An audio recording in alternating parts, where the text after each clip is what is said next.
Well, it's always been a childhood dream of mine, and I lived in Aurora in '72.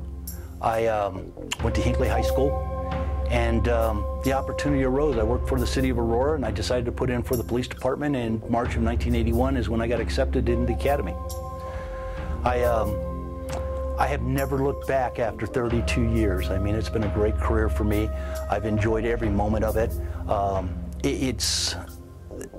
I can't even describe some of the things I've done. I started as in the uniform division of patrol, moved on to PAR, the police area representative.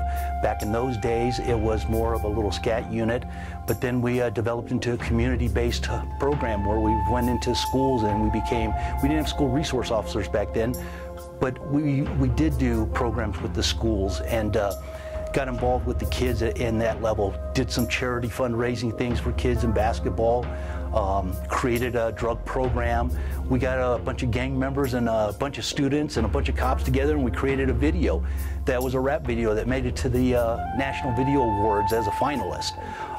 It was just an amazing opportunity to learn the politics of police work. The fun was 32 years. Every day was fun for me, and continues to be fun for other people. And again, I just think you can come into this department, this law enforcement career, and make it what you want. You know, I always use the analogy, and there's nothing wrong with this, 98% of cops are followers, 2% are leaders, and another 2%, 1% thinks outside the box. Let me tell you what, you need to be the 2%, because you'll be able to do anything and grow this department and make it part of yours.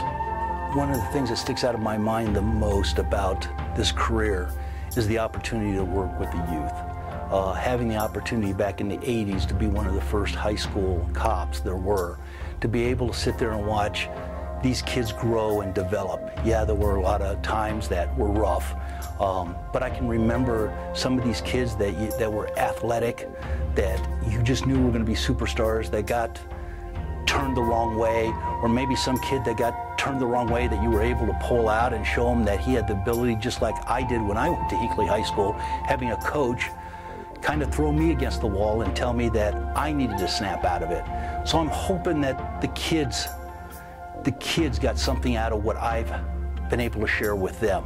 And being associated with the men and women of the police department, I can't even begin to tell you the men and women that work in that, and I know this sounds like a cliche and it's not meant to be, but there's some hard-working, dedicated, caring police officers that work throughout the country to help protect the men and women that live in these communities. And sometimes they're overlooked and neglected, but I will tell you what, there are a lot of people out there that do appreciate what they do for a living.